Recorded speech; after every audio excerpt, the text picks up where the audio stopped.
Hey guys, it's James Manny from the Motocross University. In this video, we're gonna talk about how to actually get good at riding dirt bikes. Can you take me higher? There are many elements that go into the development of a successful motocross rider, and we're gonna talk about some of those today. I do apologize, the camera may be a bit shaky. It is 40 degrees in New England and it is very windy today, and I'm really cold. But we're gonna shoot this video anyway because we love you guys.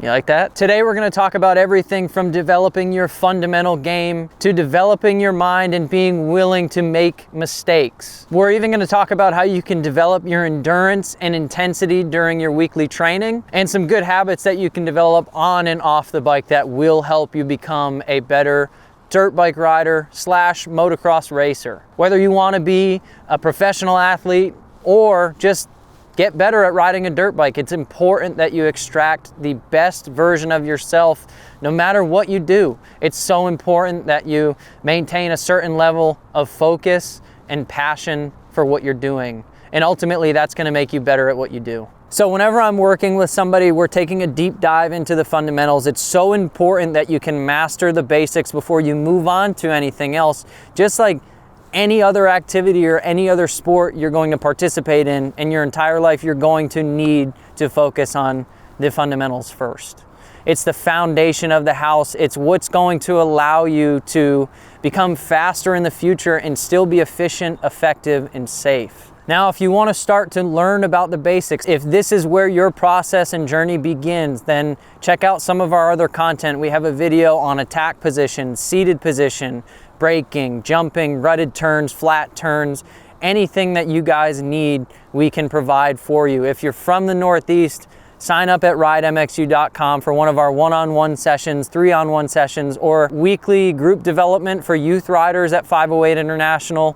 We have a bunch of things that we can offer you, so look into that as well. I cannot stress enough that you are going to have to constantly refine this process. It's not something that you can set it and forget it. It's something that you need to obsess over. It's something that you need to look at on a weekly to monthly basis and keep refining and striving to get better. We look at the great athletes like Michael Jordan and Kobe Bryant or Serena Williams, just people who are obsessing over every single aspect of their game are going to identify those weaknesses and correct them and turn them into strengths. And essentially that's what we're doing here. It's important that when you're on this journey that you understand that this is a process that is never ending.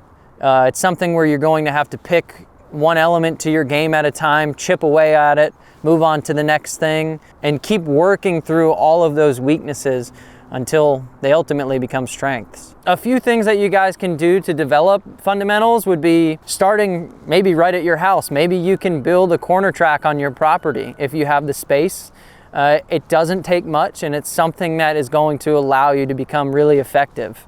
Another thing that I recommend is working with a coach, someone that understands the fundamental basics, and not just diving into an advanced program. I encourage you to start from the beginning, no matter where you're at, whether you're a brand new rider or even if you're an expert level rider that's trying to achieve a pro license in racing. I urge you to resort back to the basics and see if there's anything there. See if you can refine your process in any way, shape, or form. I think we often, as racers, overlook this part because we simply just want to go fast. In today's day and age, with today's technology and all of the data that we have to ensure that we're equipped. One thing that I see quite often is that riders will develop on a certain terrain and they tend to gravitate towards that terrain or that track or that environment that they feel somewhat comfortable in, and they're improving in that environment, which is great. Just like exposing all the weaknesses in your fundamental game,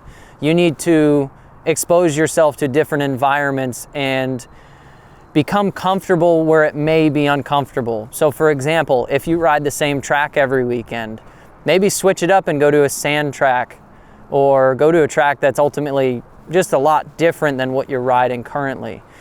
You need to become efficient and effective in every single environment so that when you do go to those different environments, it doesn't feel like you need to ride at 110% just to survive that new environment. You want to mentally and physically prepare yourself for those new challenges that may come. The next topic that I want to cover is self-preservation. It's important to understand that in this sport, we need to do dangerous things carefully. We need to understand the risk that we're taking by getting on a dirt bike. But if we want to become better motocross riders, we cannot allow ourselves to focus too much on self-preservation. Simply put, you have to be willing to make mistakes. Now, the only way for you to get faster, unfortunately, is to do things faster. That comes with an added danger. It's important that we're, like I said, fundamentally equipped for this. However, the raw truth of this is that you're going to need to be comfortable with potentially messing up and making mistakes. You cannot focus on preserving yourself and extending beyond the comfort zone at the same time. You have to ride with some sense of vulnerability to be able to commit to corners. You have to be able to be willing to initiate a substantial lean angle going into a corner and, being okay with falling over. I think that's where we can start. We can start with lower speed areas. This is why a corner track is extremely important, so that you can experiment and you can really figure out how to manage a relationship between the lean angle of the bike going into a corner and the speed that you're traveling. It's so important that we find a safe environment to do this, and we're not just going out to a public track and sending it and extending beyond what we're capable of. Another thing that sometimes affects us as racers is what other people think of us and what we think they think of us. It's important that you just simply focus on your process and your experience and your timeline and maximizing every element of your game and not worrying about what anybody else thinks, because ultimately you're not going to be able to control what they think anyway. It's up to you to focus on you and control what you can control. Don't worry about what it looks like when you're out there when you make those mistakes. A lot of young riders that I teach start off being very afraid to make a mistake in front of me, and I encourage the mistakes. I think that's where we can learn the most, when we come into a corner with a little bit too much lean angle for the speed that we have and we fall inside of the bike. There's a lot that we can gain from those moments, and we need to create those moments in a safe environment. Now, I want to give a disclosure here. I'm not telling you to go out and crash. I want you to begin to ride with a sense of freedom, and I want you to be okay with making the mistakes and extracting the value from those mistakes, rather than shying away from the moments where we feel like we might potentially make a mistake. Go at things wholeheartedly and it will pay off. I want to talk about a weekly program. Now, it's very hard to get results when you're riding a few times a month, or even once a week is very difficult. If you're someone that cannot ride 2 to 3 times a week, you have to understand that your goals need to be different, because you're not able to put the time in. While the mindset part of this and the fundamental part of this is very important, it's also important that you're putting a lot of time in. You need seat time. So if you're able to develop some sort of weekly program or a routine, if you will, that's going to help you tremendously. But within that routine, you need to work on different things. So ideally, you need to have a day where you're working on your fundamentals. You need to have a day where you can develop some endurance if you want to become a successful racer as well. To develop intensity, I'm doing things like sprints, and I'm training with partners within the same skill level. So often I see 2 different riders training together at 2 completely different levels, and they're on different timelines. That doesn't mesh well together. What we need to do is find accountability partners and training partners that are going to elevate with us. And riders need to train within a group where they can learn from each other. Another thing to understand is if you're training every single week, it is so important that you're doing more than just going through the motions and repeating the process over and over and over again. There are athletes that simply just go through the motions. There are athletes that train to compete in their competitive group, in their class. There are athletes that train to win, and there are athletes that train to dominate. If we look at someone like Tom Brady, every time he showed up to practice, and remember, at one point in his career, he was a 3rd string quarterback. but he explained that every time he showed up to practice, he would train as if it was his Super Bowl. He may have only gotten 2 reps as compared to the first string quarterback who was working 10 to 15 reps, but he did those 2 reps as best as he could.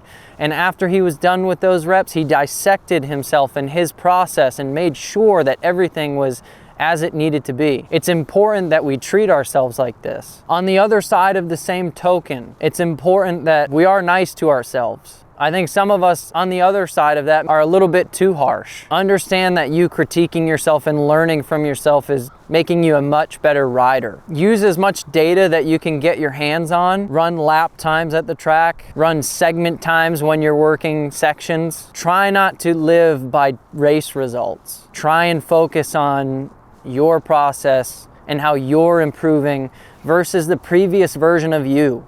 Nobody else. Understand that everybody else may be on a different timeline. It's about you. Lastly, and something very important that I want to talk about quickly, is being driven by goals. At the beginning of this journey, I need you to look a year or so down the road and imagine yourself where you want to be. Set a goal that's very specific. Set a goal that's measurable with data. Set a goal that's attainable given the amount of time that you think that you can actually put into this. Set something that's relevant to you based on your experience and what you can offer. And set a deadline and create some urgency for yourself. After you set a specific goal, it's important to create some sort of plan of action where you can work towards that. You want to add as much structure as you can into this. Create a few milestones throughout the next year of your life that you want to achieve and how you can get to those milestones and what is required of you as an athlete to get there. Having milestones are just going to make that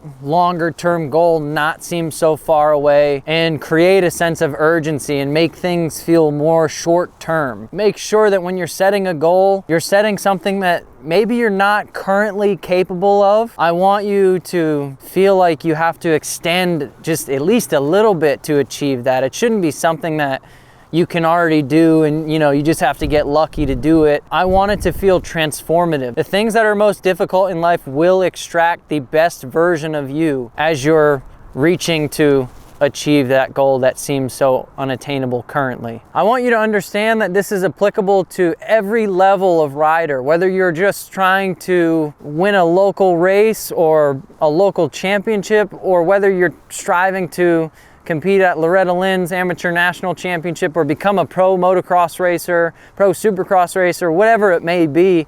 You take this same approach to get the most out of yourself, and I promise you, you will surprise yourself. I know that was different than typical motocross videos, but now that we've talked about some of that, I want to move into more of the instructional side of things, the braking, the jumping, cornering, the starts. We have all those videos coming up for you guys next. Be sure to like if you enjoyed this video, comment if you have any questions, subscribe if you want to support us, and we'll see you in the next one.